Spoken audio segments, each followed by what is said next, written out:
আয় না সোনা, আমার জন্য অন্তত একটু কষ্ট কর। মেধা মাথা ঝাঁকালো, মানে সে যাবে।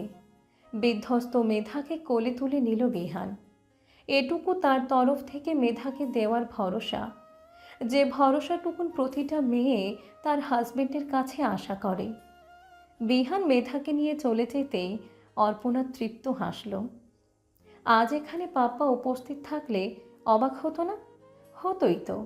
তার অগোছালো ছন্নছাড়া বেপরোয়া অভদ্র মেয়েটাও কাউকে গুছিয়ে দেওয়ার প্রচেষ্টা চালাচ্ছে। অর্পণা ঘাড় ঘুরিয়ে পেছনে তাকালো। দীপ তার থেকে 5 হাত দূরে গিয়ে মুখ গোমড়া করে দাঁড়িয়ে আছে। সহসা অর্পণার ভ্রু কুঁচকে এলো। সে দীপের কাছে এগিয়ে গিয়ে হাত ছুঁতে নিলে দীপ সেটা ঝাড়া মেরে ফেলে দিল। ঠোঁট উল্টালো অর্পণা। এই লোকের আবার কি হলো? আবারও হাত ধরতে নিলে একই কাজ করল দীপ। অর্পণা এগিয়ে গিয়ে দীপকে পেছন থেকে শক্ত করে জড়িয়ে ধরে বাহুর ফাঁক দিয়ে মাথা ঢুকিয়ে দীপের মুখের দিকে তাকিয়ে বলল, হ্যালো হাজবেন্ড, কাহিনী কি? মুখটা এরকম রাগু রাগু টাইপ করে রাখা কেন? ভেলোরা কি কোনো অপরাধ করেছে? বলে ফেলুন। আপনার বেলায় ভেলোরা খুব একটা বুঝদার নয়। দীপ উত্তর করল না। আগের মতোই অনড় হয়ে দাঁড়িয়ে রইল। অর্পণা এবার আদুরে স্বরে বলল, ওই বলেন না, খালি এমন করে, না বলে বুঝবো কি করে? দীপ অভিমানী স্বরে বলল, ও তোমায় জড়িয়ে ধরলো কেন? তুমি ওকে আদর করলে কেন? সরো, লাগবে না তোমায়। অর্পণা ঠোঁট টিপে হাসল। নিজের বোনকে নিয়ে জেলাস হচ্ছে এই লোক। অর্পণা নিজেও অভিমান করার চেষ্টা করে বলল, ওকে, লাগবে না যখন তাহলে থেকে আর কাজ কি? যাই আমি তাহলে। দীপ মির্জা একা থাকুক। টাটা। বলে অর্পণা দীপের বাহু থেকে মাথা ছাড়াতে নিবে দীপ শক্ত করে চেপে ধরল। টেনে সামনে এনে বাচ্চা বাচ্চা মুখ করে বলল, তাহলে ওর থেকে বেশি আদর করে দাও। অর্পণা মুচকি হাসল। জাপটে ধরল দীপের প্রশস্ত বুক। বুকের বাম পাশে দুটো চুমুও খেল। তবে দীপকে বুঝতে দিল না। ওইটুকু নীরবে নিবৃত্তি ছিল, যার সাক্ষী আল্লাহ ব্যতীত কেউ নয়। আজ 5 দিন ধরে এক প্রকার আঠার মতো চিপকে আছে রাত্রি, যেন কোনো মতেই অরুণ তাকে একা না পায়। রাত্রির একটাই ভয়, যদি সত্যি সত্যি অরুণ তাকে একা পেয়ে মারে কিংবা উল্টোপাল্টা কিছু করে। এই ছেলেটা বরাবরই এরকম। না, ছেলেটা নয়, বরং ওদের সম্পর্কটাই এরকম। ওরা একসাথে আছে আজ 3 বছর পেরোতে যাচ্ছে। প্রথম 2 বছর তারা দুজন শত্রুর মতো ঝগড়া করত। কখনো কখনো সেটা মারামারির পর্যায়েও পৌঁছে যেত। কিন্তু বছর খানিক পেরোতেই অরুণ কেমন যেন হয়ে যেত। সাথে রাত্রি নিজেও অরুণের মাঝে হারিয়ে যায়। তারপর থেকে দুজনের মাঝে ঝগড়ার চেয়ে মান অভিমান বেশি হয়।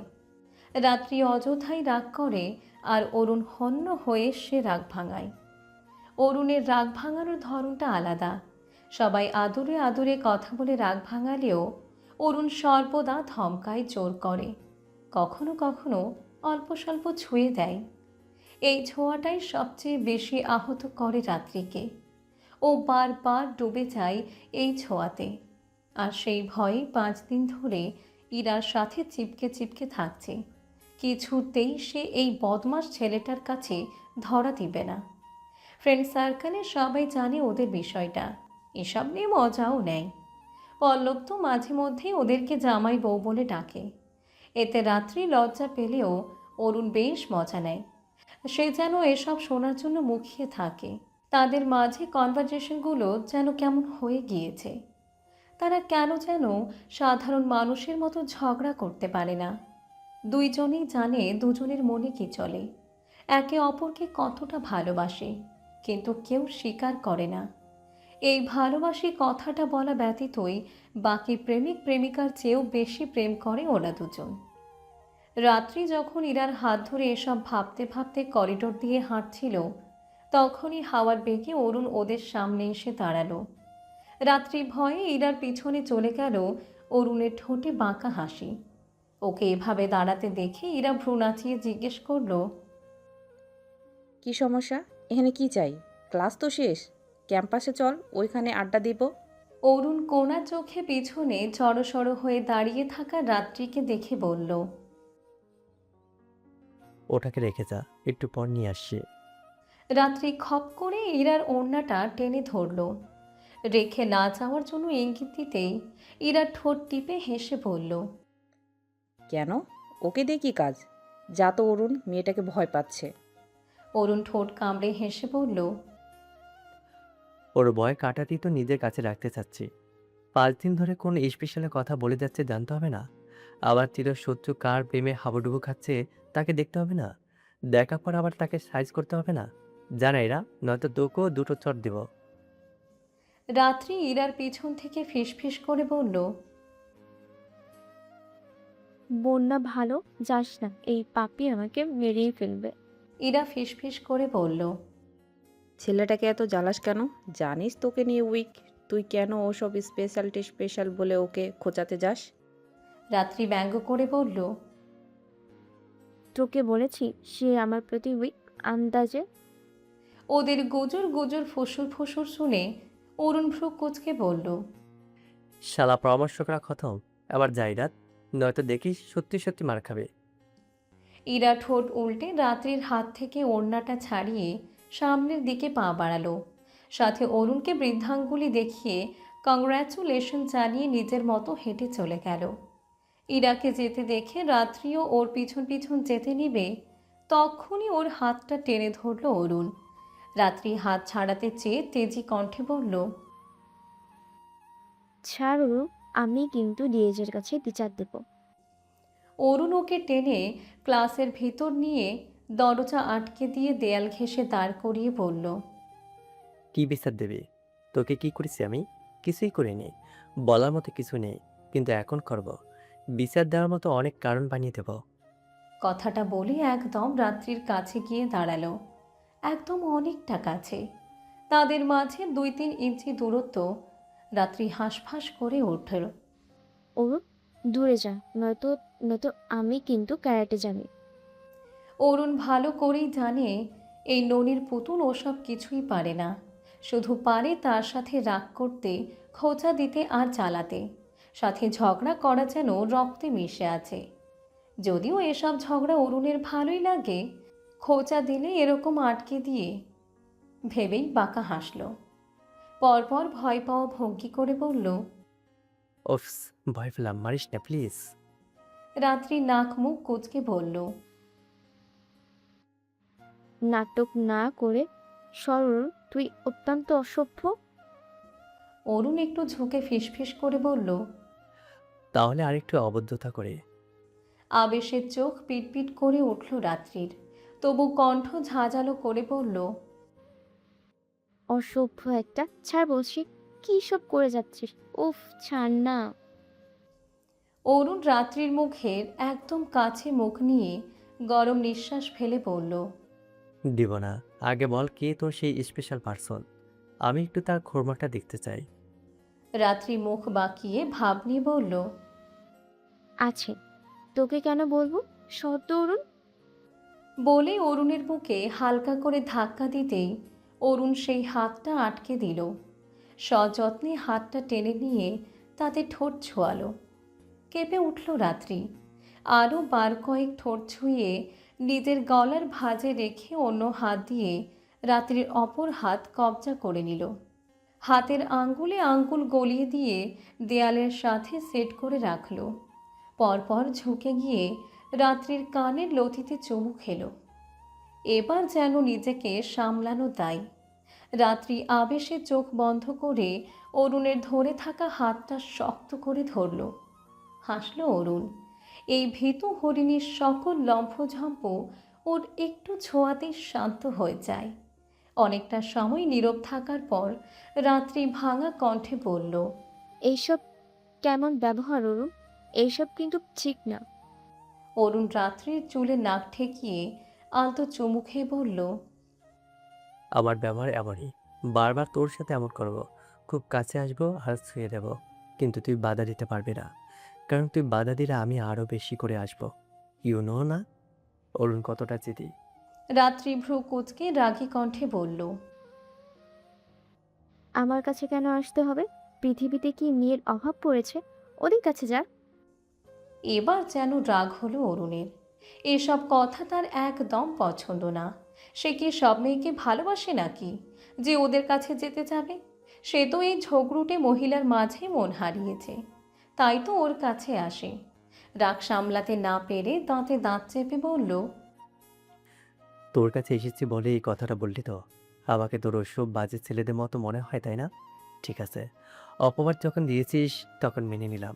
আজকেই যাবো, তাও এখনই। কথাটা বলে অরুণ রাত্রির হাত ছেড়ে দূরে সরতে নিলে রাত্রি ওর শার্টের কলার চেপে ধরল। রাগে নাকের পাটা ফুলে উঠেছে, কণ্ঠে ঝাঁঝ মিশিয়ে বলল, এই, কোথায় যাবি তুই? কার কাছে যাবি? বল, কে আছে তোর? অরুণ কলার থেকে রাত্রির হাত ঝাড়া মেরে বলল, একটু আগেই তো বললি যেন অন্য মেয়েদের কাছে যাই, তাহলে এখন আবার জানতে চাইছিস কেন? উত্তর তো তোর কাছেই আছে। রাত্রি ছলছল দৃষ্টিতে তাকালো। অরুণ তার দিকেই তাকিয়ে ওর ছলছল দৃষ্টি দেখে মুখ ফিরিয়ে নিল। রাত্রি ঠোঁট ভেঙে নাক টেনে ভাঙা কণ্ঠে বলল, যা তবে, কার কাছে যাবি যা। আর কখনো আমার সামনে আসবি না তুই। আমিও মাম্মামকে বলে এই ভার্সিটি থেকে টিসি নিয়ে অনেক দূরে চলে যাব। প্রয়োজনে মরেও যাব, তবুও। ফুঁসে উঠল অরুণ।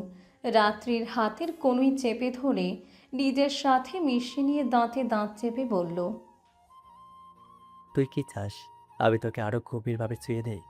তোর উদ্দেশ্য ভালো দেখছে না রাত? আমার আম্মুর ভদ্র সভ্য ছেলেটার চরিত্রের দাগ লাগানোর বায়তারা করছিস। আমার কিন্তু সমস্যা নেই, শত্রুর জন্য না হয় একটা দুটা বদনাম কামালাম। মানুষ তো শত্রুর জন্য কত কিছুই করে, আমি না হয় অস্তিত্বে কালি মাখালাম। হাই সহেরাত, আর কখনো এইসব বললে অনেকটা কাছে চলে আসবো। অনেকটা মানে অনেকটা। কোনো বাধা বিভেদ মানব না। কি হবে না হবে নিজেও জানি না। রাত্রি অবাক চোখে তাকিয়ে রইল। এগুলো কি ছিল? হুমকি নাকি প্রপোজ? এভাবে কেউ হুমকি দেয়? এসব কথায় কে ভয় পায় ভাই? হ্যাঁ। রাত্রির খুব হাসি পেল। সে হাসি আটকে ভ্রুকুচকে বলল, তুই এমন কেন অনু? মানুষে মারার হুমকি দেয়, আরো বলে এইসব বললে একদম খুন করে ফেলবো। আর তুই কি সব আজে বাজে থ্রেট! ঠোঁট কামড়ে হাসল অরুণ।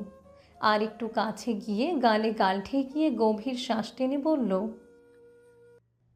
তুই তো আমি কাছে গেলেই খুন হয়ে যাস। সেদিক থেকে ঠেটটা একই হলো, তাই না?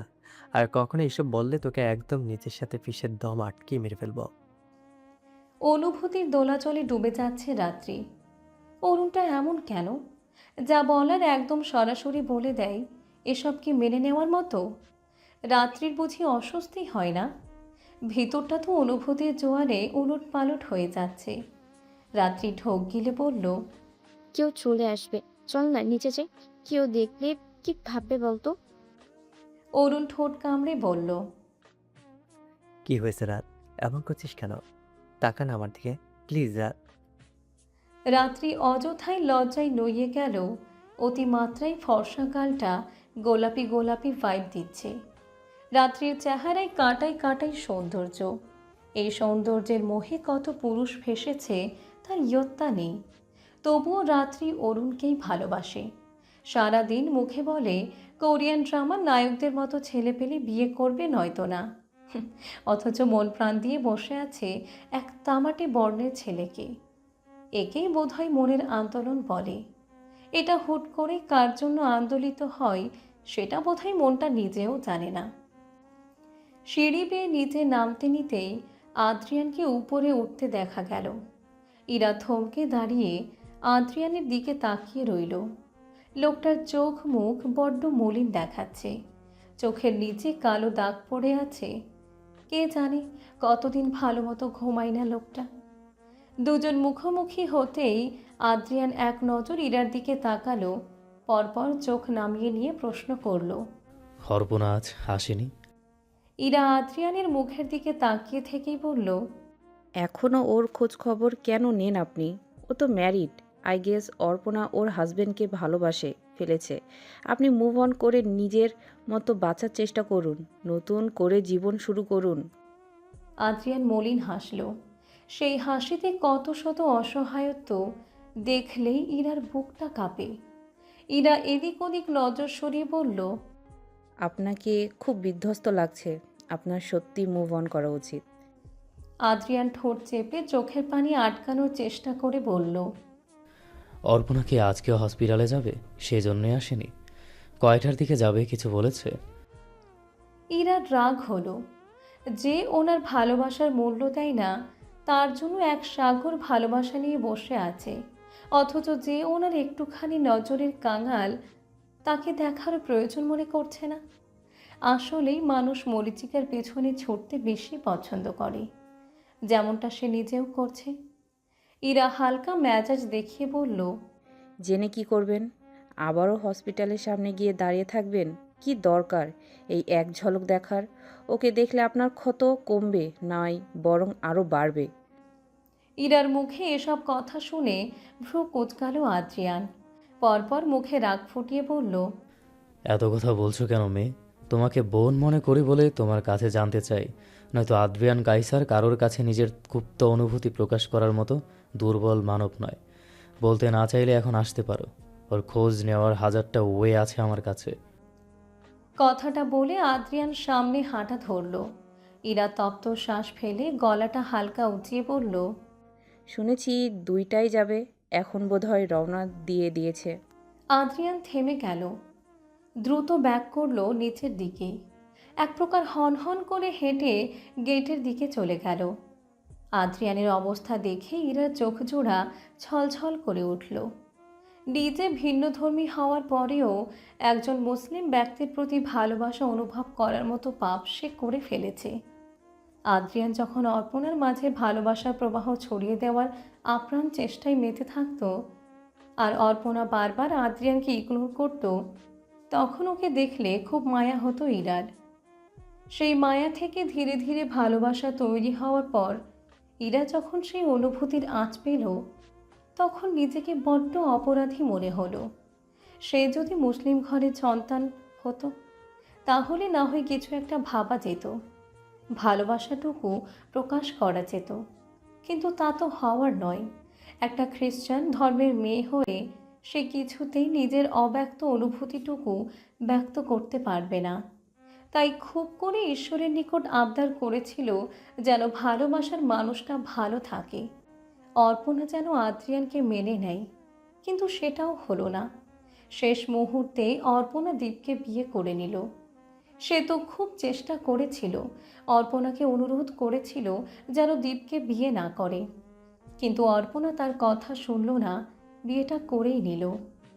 এখন ভালোবাসার মানুষটাকে এতটা পড়তে দেখে তার ভিতরটা পুড়ে ছাই হয়ে যায়। সেই পোড়া গন্ধটুকু নিজ বুক পাঁজরেই আটকে রেখেছে ইরা। মাঝে মধ্যেই দম বন্ধ হয়ে আসে, নিজেকে বড্ড অসহায় লাগে। কিন্তু আফসোস, কিছুই যে করার নেই। না সে আদ্রিয়ানের কষ্ট কমাতে পারবে, আর না নিজের মনের যন্ত্রণা। মাঝে কেটেছে আরও 2 মাস। ইদানিং বসন্তের রাতগুলোকে খুব ভালো লাগে অর্পণার।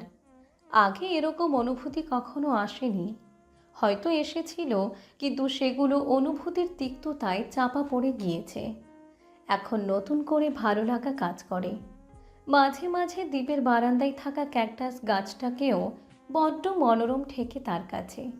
লোকে বলে কিশোর বয়সে নাকি ছেলেমেয়েরা প্রেমে পড়লে চোখের সর্ষে ফুল দেখে, তখন নাকি যাই দেখে তাতেই মুগ্ধতা খুঁজে পায়।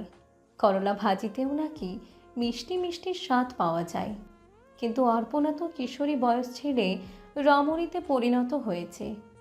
এখন আর সেসব আবেগ টাবেগ মানাই নাকি তাকে? সে না হয় তার তেনকবুল করা হাজবেন্ডের প্রেমে পড়েছে, তাতে কি? এর জন্য কাঁটাযুক্ত ক্যাকটাসটাকেও ভালো লাগতে হবে?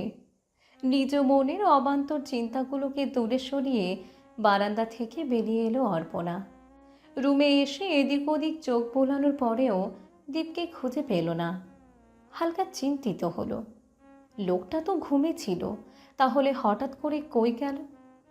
ভালো করে পরখ করতেই দেখলো ওয়াশরুমের দরজা ভেতর থেকে বন্ধ। অর্পণা স্বস্তির নিঃশ্বাস ফেলল। লোকটা তবে ওয়াশরুমে আছে। ভেবেই স্টাডি টেবিল থেকে দুটো বই নিয়ে সোফায় বসে পড়ায় মনোযোগ দিল। সামনের মাসেই ফাইনাল সেমিস্টার। এই মুহূর্তে পড়ালেখায় মনোনিবেশ করা খুব জরুরি। মিনিট কয়েক বাদে ওয়াশরুম থেকে বের হলো দীপ। দরজা খোলার আওয়াজ হওয়ার পরেও চোখ তুলে তাকালো না অর্পণা। দীপের বোধহয় বিষয়টা পছন্দ হলো না, তাই সে দরজাটা শব্দ করে লাগালো। অর্পণা বইয়ের দিকে তাকিয়ে ঠোঁট বাঁকিয়ে হাসল। লোকটা একটু বেশি জেদি। এখনই এত জেদ করে, সুস্থ হলে না জানি কি করবেন। ভাবতেই ঠোঁটের হাসিটুকু মিলিয়ে গেল। দীপের সুস্থ হওয়া মানে অর্পণার বিদায় নেওয়া। তখন তো চাইলেও এসব জেদ দেখাতে পারবে না। তপ্ত শ্বাস ফেলে আবারও বইয়ে মনোযোগ দিল অর্পণা। দীপ যেন ইগনোরটা মেনে নিতে পারল না। সে ধূপধাপ পায়ে এগিয়ে এসে অর্পণার কোল থেকে বইটা কেড়ে নিয়ে মেঝেতে ছুঁড়ে মারল। ভ্রু কুঁচকে তাকালো অর্পণা, হালকা রাগীর স্বরে বলল, এটা কি হলো? বই কেউ মেঝেতে ছুঁড়ে ফেলে, বিদ্যাকে সম্মান করতে হয়, জানেন না আপনি? দীপ অর্পণার দিকে ক্ষুব্ধ দৃষ্টিতে তাকিয়ে কয়েক পা এগিয়ে বইটা তুলে আবার ফিরে এসে অর্পণার হাতে ধরিয়ে দিল। পরপর মুখ কালো করে বিছানায় গিয়ে শুয়ে পড়ল। হতাশ হলো অর্পণা। আজ তার পড়ালেখা চুলোয় গিয়েছে, আর পড়তে হবে না। এই মুহূর্তে ওই লোকের কাছে না গেলে একটু পরে উঠে ভাঙচুর শুরু করে দিবে। অর্পণা তাড়াহুড়ো করে বই দুটো স্টাডি টেবিলে রেখে গায়ের ব্ল্যাক স্যুটটা খুলে ঝুঁটি করা চুলগুলো ছেড়ে দিল। সে আবার চুল বেঁধে ঘুমোতে পারে না। দিনের বেলায় মাথা ব্যথা করে। রুমের লাইট অফ করে চোখে চিকন ফ্রেমের চশমাটা সাইড টেবিলে রেখে দীপের পাশাপাশি বসে পড়ল। দীপ ওই পাশে ফিরে শুয়ে আছে। অর্পণা কমফোর্টারটা একটু তুলে ভিতরে ঢুকে পাশাপাশি শুয়ে পড়ল। কিছু সময় পেরোনোর পরেও যখন দীপের কোনো সাড়া পেল না, বিরক্ত হলো অর্পণা। ইস, এভাবে ঘুম হয় নাকি? এই মুহূর্তে বোন মানুষটা তার দিকে ফিরে বুকের ভিতর লুকিয়ে আষ্টে পৃষ্ঠে জড়িয়ে না ধরলে কিছুতেই ঘুম হবে না। অগত্যা কোনো উপায় না পেয়ে দীপের হাত টেনে নিজের দিকে ফিরাতে চাইল। আজও শক্তিতে পেরে উঠল না মেয়েটা। অর্পণা বুঝে না, এই লোক যখন রাগ করে তখন তার শক্তি এত বেড়ে যায় কি করে। নর্মাল সময়ে তো গেঞ্জি ধরে টান দিলে ওর দিকে চলে আসে। অর্পণা ঠোঁট উল্টে কমফোর্টারের ভিতরেই উঠে বসল।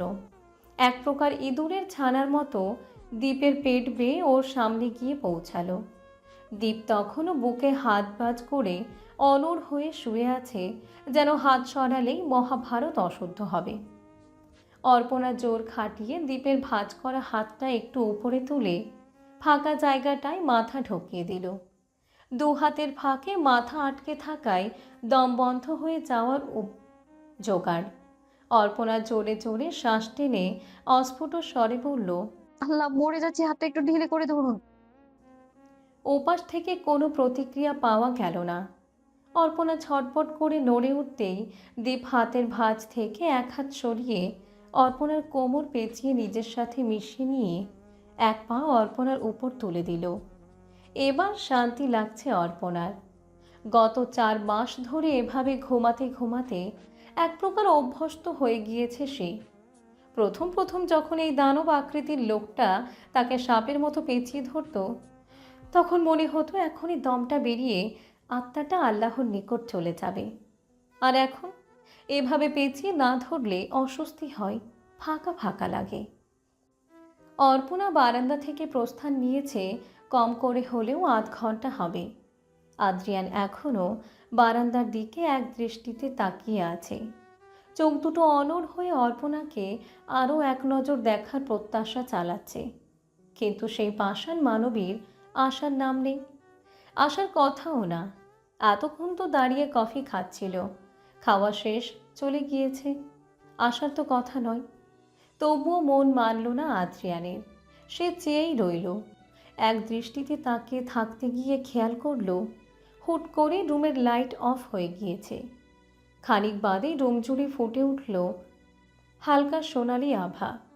মলিন হাসল আদ্রিয়ান। তার জানেম এখন অন্য কারোর বুকে গরম নিঃশ্বাস ফেলবে আষ্টে পৃষ্ঠে জড়িয়ে ধরবে, হয়তো চুমুও খাবে। আর ভাবতে পারল না আদ্রিয়ান। তার চোখ ফেটে জল গড়ালো, বুকের ভেতর কষ্টরা দামামা বাজাচ্ছে। মন যাচ্ছে এই মুহূর্তে হৃদয়টাকে বক্ষ পিঞ্জরা থেকে বের করে কেটে ফালা ফালা করে দিতে। কেন এত যন্ত্রণা হয় এখানে? আদ্রিয়ান চোখের পানি মুছে গাছের উপর থেকে ধপ করে নিচে নামলো। গাছটা বেশ উঁচু, এর মাঝামাঝি ঢাল থেকে সরাসরি দ্বীপের বারান্দাটা দেখা যায়। তবে মির্জা বাড়ি থেকে অনেকটা দূরে হওয়ায় ওই বারান্দায় থাকা মানবীকে স্পষ্ট বোঝা যায় না। তবুও রোজ আসে আদ্রিয়ান। আগে যেই মেয়েটাকে যখন তখন দেখতে পেত, এখন সেই মেয়েটাকে দেখতে তার কতই না কৌশল অবলম্বন করতে হয়। হায় রে নিয়তি! আদ্রিয়ান হাঁটতে হাঁটতে একবার মির্জা বাড়ির দিকে তাকালো। চারপাশে কালো পোশাকধারী গার্ডের ছড়াছড়ি। বাড়িটি দেখে নিজের উপর তাচ্ছিল্য হাসল আদ্রিয়ান। একটা সময় সামান্য ডিটেকটিভের মেয়ে বলে কাইসার বাড়ি থেকে অর্পণাকে অপমান করে মারধর করে বের করে দেয়া হয়েছিল, অথচ সে আজ মির্জা বাড়ির বউ। লোকমুখে শোনা যায় দীপ মির্জা সুস্থ থাকলে নাকি এতদিনে মন্ত্রিত্ব গ্রহণ করতেন। তাহলে অর্পণা হতো মিনিস্টারের ওয়াইফ। অর্থ কিংবা প্রাচুর্যের দিক দিয়ে কাইসাররা মির্জাদের টক্কর দিতে পারলেও ক্ষমতায় মির্জারা এগিয়ে। অর্পণা আদ্রিয়ানকে চোখে আঙ্গুল দিয়ে দেখিয়ে দিয়েছে কাইসাররা রত্ন ডিজার্ভ করে না। তারা শুধু কষ্ট পেতে জানে আর যন্ত্রণার অনলে পুড়ে ছারখার হতে জানে। আদ্রিয়ান আরেকবার তাকালো মির্জা বাড়ির দিকে, চোখ মুছে অস্ফুট স্বরে বলল, তুমি আর আমি পাশাপাশি থাকা দুটো রেল লাইনের মতো। তুমি চাও বা না চাও, অনুমতি দাও বা না দাও, আজীবন তোমার পাশে পাশেই থেকে যাব। হয়তো ছুতে পারবো না, দূরত্ব মিটবে না, দেখতে তো পাবো। 3 মাস পর কাউন্সেলিং রুম থেকে বের হয়ে প্রতিবারের মতো হসপিটালের করিডোরে দাঁড়ালো দুজন। ঢাকা শহরে রাত দিনের তফাৎ না থাকলেও আকাশের চাঁদ তারাগুলো রাতের জানান দেয়, সাথে তৈরি করে অতি মনোরম দৃশ্য। করিডোরের রেলিং ধরে দাঁড়িয়ে আছে অর্পণা, আর ওকে পেছন থেকে আষ্ঠে পৃষ্ঠে জড়িয়ে রেখেছে দীপ। হাইট অনুযায়ী অর্পণা দীপের বুকের সমান। এই বিষয়টা নিয়ে বড্ড নার্ভাস অর্পণা। এই যে দীপ তার কাঁধে থুতনি ঠেকিয়ে রেখেছে, তার জন্য কতটা ঝুঁকতে হচ্ছে লোকটাকে। সেই সাথে সে দীপের পায়ের পাতায় ভর দিয়ে দাঁড়িয়ে আছে। লোকটা নিশ্চয়ই ব্যথা পাচ্ছে। যদিও তার ওজন মাত্র 40 কেজি, তার হাইট অনুযায়ী এটা আহামরি কোনো ওজন না হলেও এতগুলো ওজন দুপায়ে বহন করা কি চারটেখানি কথা? একদমই না। স্বল্প ওজনের হয়ে বেশি ওজন বহন করা কতটা কষ্টদায়ক সেটা তার থেকে ভালো করে আর কে জানে। তার মতো একটা ছোট মোটো 40 কেজি ওজনের মেয়ের ওপর যখন 82 কেজির এই দানব ভার ছেড়ে ঘুমোয়, তখন তো তার আত্মা বেরিয়ে যাওয়ার উপক্রম হয়ে যায়। তবুও সে মুখ ফুটে কিছু বলতে পারে না। কিছু বললে এই লোক একদম গাল ফুলিয়ে অন্যদিকে ফিরে অনড় হয়ে শুয়ে থাকবে, নয়তো পৃথিবী যত রকম ইগনোর আছে সব তার দিকে ছুড়ে দিয়ে সরে থাকবে। অর্পণা সেসব ইগনোর সহ্য করতে পারে না বলেই তো এই দানবীয় ওজনটা সহ্য করে নেয়। দ্বীপের পাটা তো তার ওজন অনুযায়ী বড্ড ছোট। দ্বীপের পাটাও নিশ্চয়ই ওর ওজন সহ্য করতে না পেরে জীবন হারানোর পণ করেছে। সেসব ভেবেই অর্পণা পা থেকে নেমে পড়তে চাইল, কিন্তু পারল না। দীপ ওর পেট শক্ত করে চেপে ধরে শাসিয়ে বলল, কি হয়েছে? এত নড়াচড়া কেন করো? মার খাবা? শক্তপোক্ত হাত দিয়ে পেট চেপে ধরায় ব্যথা পাচ্ছে অর্পণা, তাই পেট থেকে হাত ছাড়ানোর চেষ্টা করে বলল, ও ফাল্লা, ব্যথা পাচ্ছি তো, হাত ঢিলে করুন। দীপ শুনল না। আগের থেকেও বেশি শক্তি প্রয়োগ করে অর্পণাকে উপরে তুলে নিল, যার ফলে ওর পা বর্তমানে মাটি থেকে অনেকটা উপরে অবস্থান করেছে। পিঠ ঠেকেছে দ্বীপের বক্ষদেশে। হঠাৎই এমন হওয়ায় ভয় পেয়ে গেল অর্পণা। ভয়ে দ্বীপের শার্টের হাতা খামচে ধরে চোখ মুখ খিচে অস্ফুট স্বরে বলল, দীপ। দীপ গম্ভীর কণ্ঠে সাড়া দিল। বেবি বলো। অর্পণা ছটপট করে বলল, নামান, আমায় পেটে ব্যথা পাচ্ছি। কথাটা কানেই তুলল না দীপ, বরং অনড় ভঙ্গিতে চেপে রেখে দাঁতে দাঁত চেপে বলল, নামাবো না। তখন এত নাড়াচাড়া করছিলে কেন? পা থেকে নামতে চেয়েছিস কেন? আমার থেকে দূরে যেতে চাস না? সবসময় এত পালাই পালাই করলে হাত পা ভেঙে ঘরে বসিয়ে রাখবো। দীপের ধমকে চুপসে গেল অর্পণা। কৈফিয়ত দেওয়ার মতো করে বলল,